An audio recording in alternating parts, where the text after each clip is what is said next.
की, भारत माता की, सनातन हिंदू धर्म की, सनातन हिंदू धर्म की। मंच पर विराज रहे इस आयोजन समिति के अध्यक्ष श्रीमान शिवचरण जी सुमन साहब, आप ही की बाईं ओर विराज रही मात्र शक्ति के रूप में बहिन उर्मिला जी, इस कार्यक्रम को सफल बनाने के लिए इस आयोजन समिति के सभी कार्यकर्ता बंधु भगिनी, उपस्थित सज्जन वृंद, मातृशक्ति, बच्चे, भाई और बहनों, आज हम सब हिंदू सम्मेलन, विराट हिंदू सम्मेलन के रूप में कार्यक्रम में भागीदारी निभाने के लिए हम सब संगठित हुए। अभी मैं सरपंच साहब की छत से कलश यात्रा का दृश्य देख रहा, इतना भव्य और दिव्य सुंदर दृश्य कि हमारी मातृशक्ति किस अनुशासन के साथ पंक्तिबद्ध होकर के पूरे मनोयोग से शोभा यात्रा के रूप में कलश, मंगल कलश को लेकर के चल रही। बड़ा ही आनंद हुआ कि आज हमारी मातृशक्ति भी इतनी अनुशासित और धर्म प्रेमी है। और निश्चित है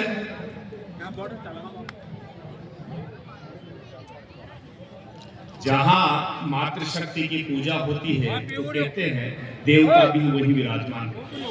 इसलिए मातृशक्ति पर सबका भार जिस प्रकार से भारत माता पर है, आज हम हिंदू सम्मेलन कर रहे हैं। क्यों कर रहे हैं, थोड़ी सी इसकी जानकारी देना ठीक रहेगा। अगर जानकारी नहीं देंगे तो कई बार कई सारी गलत परंपराओं का निर्माण हो जाता है, गलत परंपरा में भी पड़ जाती है। तो हम हिंदू सम्मेलन कर रहे हैं तो क्यों कर रहे हैं इसके बारे में। एक बार ऐसा हुआ कि घर में बहू आई थी और घर में बहू आई, मेहमान भी आ गए और घर में बहू को लेने के लिए जो गृह प्रवेश करवाया तो देखा कि एक बिल्ली घर में इधर से उधर निकलने लगी। तो सासू माँ जो थी बहू को घर में ले रही थी तो उसको लगा कि भाई सब मेहमान हैं और बिल्ली एकदम आई है, तो उसको भगाने के लिए डंडा रखा था, फेंक दिया। योग से वो डंडा उस बिल्ली के सर पे लगा और वो बिल्ली वहीं मर गई। अब बिल्ली मरते ही उसके सास के तो हाथ पैर फूल गए कि अब मेहमान सारे आ गए और सारी स्थिति है, ये तो कहेंगे बिल्ली मर गई। तो उसने क्या किया, किसी मेहमान को दिखाई नहीं दे तो उसके ऊपर एक जो बांस की टोकरी थी वो डाल दी, एक कपड़ा डाल दिया। बहू घर में आ गई, सारी सब कुछ काम हो गए, सारी रस्म हो गई और सासू जी ने बहू को ये नहीं बताया कि भाई ये बिल्ली ऐसे ऐसे मरी है, नहीं बताया। और सासू जी भी स्वर्ग सिधार गई और बहू सासू जी बन गई। अब बहू सासू बनी तो उसके भी घर में बहू आई और बहू आई तो वह भी घर में लेने लगी और घर में लेने लगी तो सब मेहमान आ गए। बहू भी अपनी डेहली पे आकर के पैर रखा और वो इधर उधर बिल्ली को ढूंढने लगी।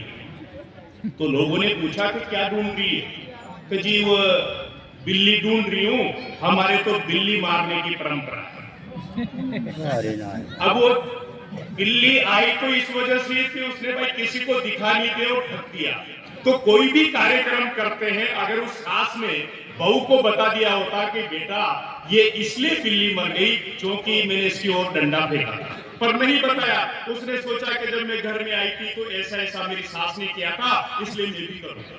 तो कोई भी हम कार्यक्रम करते हैं, कोई भी त्योहार है, उत्सव है, आयोजन है, तो उसके बारे में आने वाली पीढ़ी को भी जानकारी देना चाहिए। तो हमारा जो आज ये हिंदू सम्मेलन है जिस प्रकार से आज हम इकट्ठे बैठे हैं, आज के 100 साल पहले ऐसी स्थिति हिंदू समाज की नहीं थी। सारा हिंदू समाज एक मंच पे नहीं बैठता था।